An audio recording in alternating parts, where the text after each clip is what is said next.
The leg bone's connected to the hip bone's connected to the backbone's connected to another backbone, and that bone's connected to another backbone. And, oh, hi.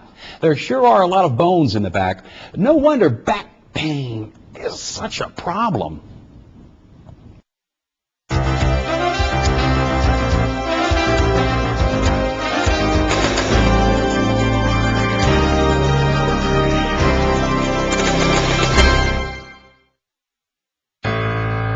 The back is a complicated arrangement of bones, ligaments, muscles, tendons, and nerves.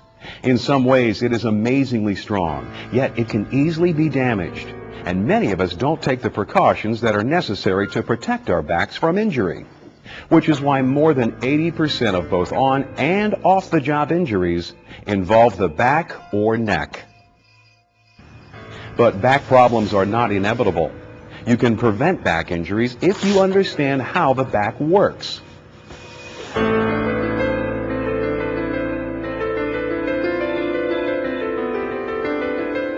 When we say that someone has a lot of backbone, we mean that they are upstanding and solid, yet our backs are also amazingly flexible.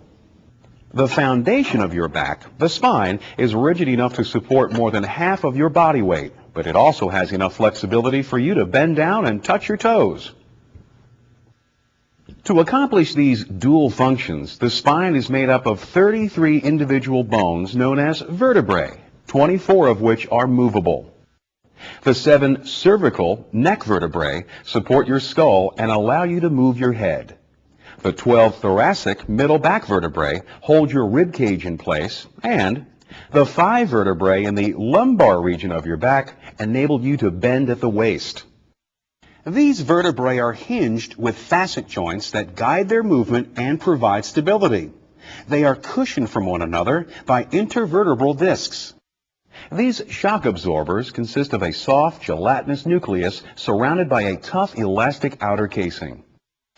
In addition to the 3 sections of the spine that move, there are 9 fused vertebrae. 5 of these bones form the sacral region, which attaches to the pelvis. The remaining 4 vertebrae make up the coccyx, often referred to as the tailbone. In a healthy spine, the 33 vertebrae form a natural S-curve. A hollow passage through the vertebrae, known as the spinal canal, leads from the top cervical vertebrae down through the sacral region. This passage protects the millions of delicate nerves that form the spinal cord from damage. Since the spinal cord is the main information trunk to your brain, a back problem that involves even a few of these nerves could cause pain or numbness in other areas of your body. Severe damage to your spinal cord could result in paralysis or even death.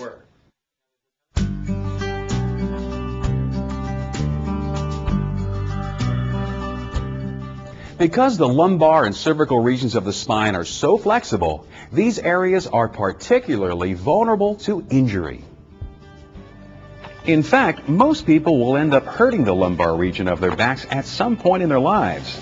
The resulting pain can be anything from a persistent dull ache to a sudden, sharp stabbing or stinging sensation. Strained muscles and sprained ligaments are the most common causes of back pain. With proper treatment, these injuries usually heal within a few weeks. Back pain like this, that lasts less than 3 months, is considered to be an acute condition. When back pain persists or frequently reoccurs, it is considered to be chronic. Chronic back pain may indicate that something is wrong with the spine itself. Ruptured or herniated discs are the most common type of spinal injury. Although sometimes referred to as a slip disc, intervertebral discs don't really pop out from between the vertebrae. What actually happens is that the outer elastic part of the disc ruptures and the gelatinous nucleus protrudes into the spinal canal, putting pressure on the spinal cord. This causes severe back pain, and since the spinal cord is directly involved, there is often numbness or pain in other parts of the body as well. Most disc ruptures occur to the lower 2 discs in the lumbar region. This is because they are subjected to more heavy lifting than any other discs in the spine. However, herniated discs can also occur in the cervical region. Often these injuries are due to whiplash. Whiplash is caused by any sudden jolt, such as a car accident, that violently throws the head backwards. Properly treated, herniated discs usually heal by themselves without the need for surgery, but it can take several years for a disc to fully heal.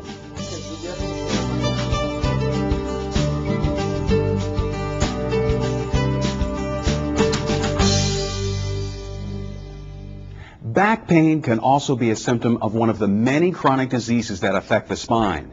These include spinal stenosis, a condition where the spinal canal narrows and pushes on the spinal cord; osteoporosis, which causes loss of bone throughout the skeleton, including the spine; and arthritis, which is the most common disease to affect the back. Actually, arthritis is a general term for over 100 rheumatoid disorders, which are characterized by pain and stiffness of the back or joints. Some types of arthritis cause inflammation in the lining of the joints, while others result in loss of cartilage, overgrowth of bone, or bone spurs. Although arthritis can affect people at any age, even children, it is most common in people who are over 50. Developing arthritis is just one of the things that can cause the spine to degenerate as we get older. As the body ages, muscles also weaken, ligaments become stiffer, and the intervertebral disc begin to wear out. This aging process can be speeded up by anything that repeatedly overworks the back, including being overweight, having bad posture, and lifting incorrectly. Since a deteriorated back is more susceptible to injury and disease, it is critical to do whatever you can to prevent wear and tear and keep your back young and healthy.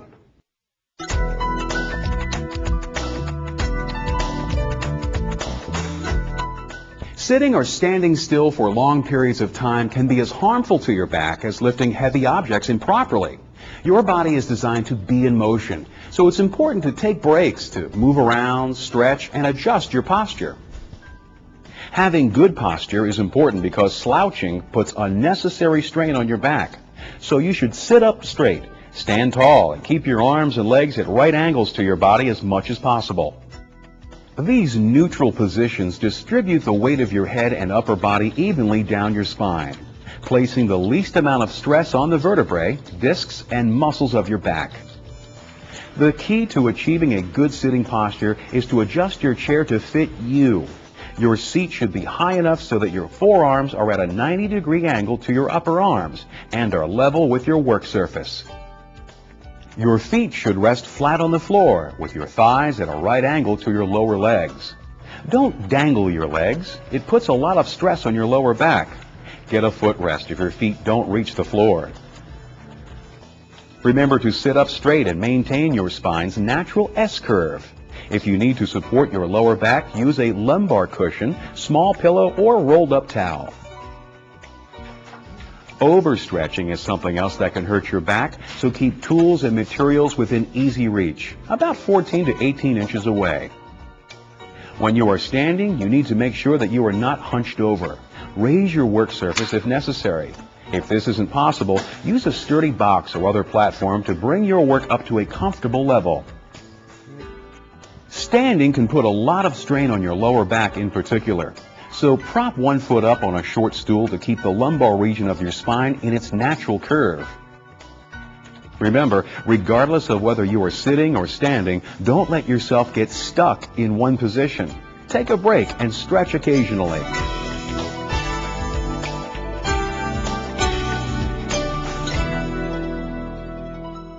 Many people hurt their backs when they lift heavy objects. So before you lift, make sure that you loosen up by stretching. Listen to your back. If it feels stiff or painful, don't pick anything up. Wait until your back feels better. Unfortunately, there is no safety device currently available that has been proven to prevent back injury. Although some people believe that back belts can be beneficial, many experts feel that they don't provide any real protection. The only truly safe way to lift something is to lift it properly. Before you lift an object, estimate its weight. Use a hand truck or dolly if it is too heavy for you to pick up safely. It's important to evaluate a load's size and shape too. Get someone to help you if it's too bulky or hard to grasp. How you pick up a load is the most critical factor in safe lifting. If you try to lift from an awkward position, you could seriously hurt yourself. The safest lifting position is where you don't have to bend over or reach up. Rearranging shelves so that heavy and frequently used items are at waist level can be a big help. When removing something from a shelf, slide it towards you, then lift. Avoid reaching with your arms raised above your shoulders. This is extremely stressful to your neck and lower back. If the object is over your head, use a sturdy ladder or mobile stairs to put yourself in the best position possible. The most dangerous things to pick up are those that are located below the belt. In fact, it's possible to hurt your back simply by bending over. When you bend at the waist, your spine acts like an unbalanced lever with the fulcrum at the lower two lumbar vertebrae. This creates a 10-to-1 lifting ratio, which means that if your upper body weighs 100 pounds, bending at the waist puts approximately 1,000 pounds of pressure on your lower back. If you try to pick up a 50-pound object from this position, there's now 1,500 pounds of pressure bearing down. Ouch! It's easy to see how bending at the waist can cause damage and why so many people hurt their backs when they lift something incorrectly. Fortunately, proper lifting techniques are not hard to learn. The critical thing is to always keep your back straight. Get close to the object you want to pick up and lower yourself by bending at the knees. Make sure that your shoulder blades are centered above your hips. Then lift the load slowly and steadily with your legs. If you need to turn while you are lifting or carrying a load, change direction by moving your feet. Be careful not to twist or bend at the waist. To put a load down, keep your back straight and slowly bend your knees, using the muscles in your legs for control. Remember to always use these lifting techniques. You have to pay attention to how to treat your back both at work and at home.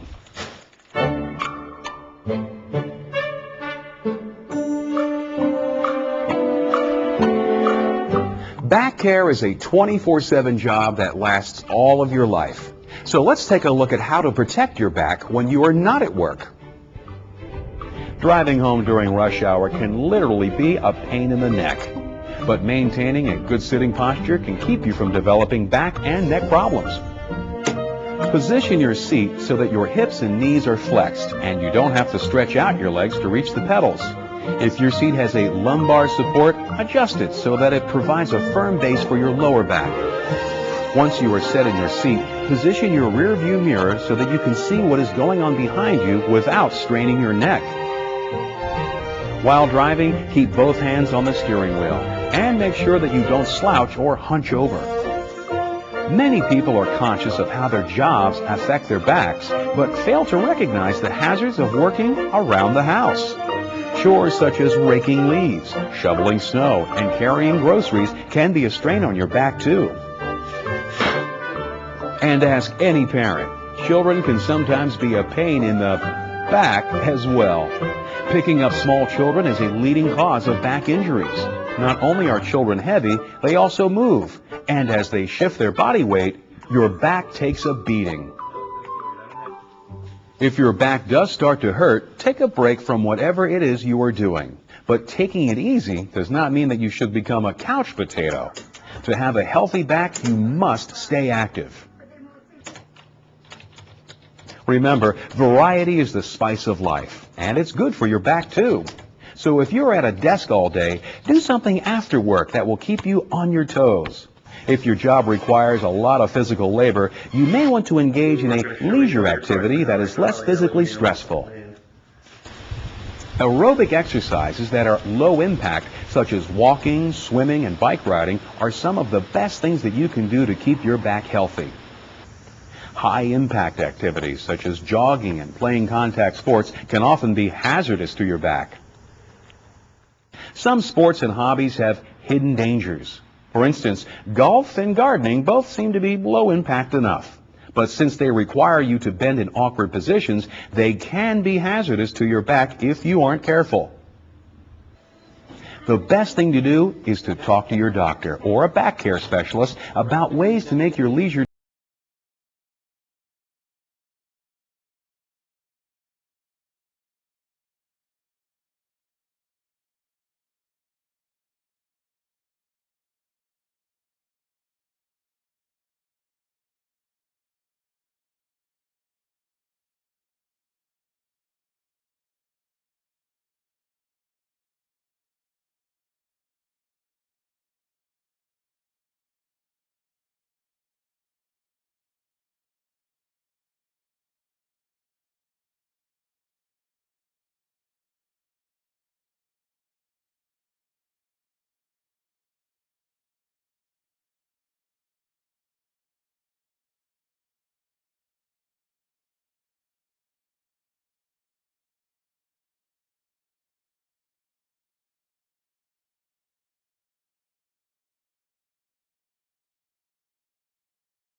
your neck and puts a lot of pressure on the cervical region of your spine.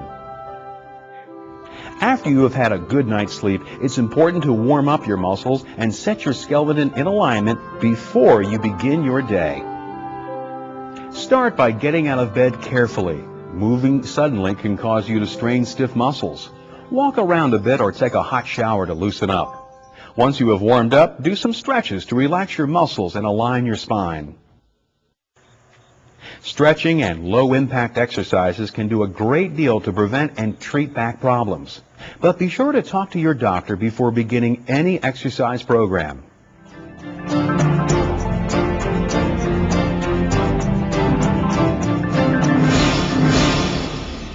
With all of the stresses that we expose our backs to, it's no wonder that so many people experience back pain at some point in their lives.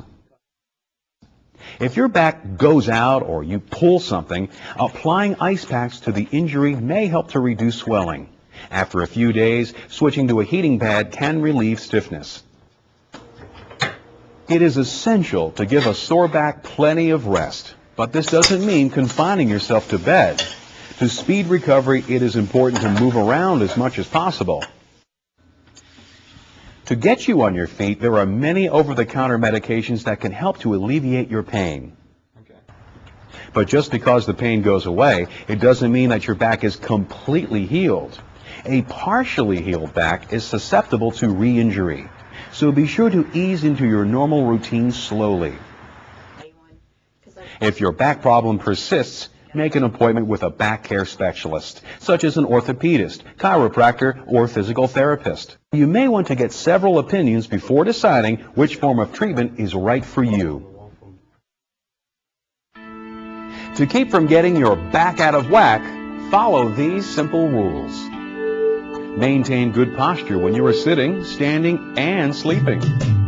Adapt your work environment to accommodate your back.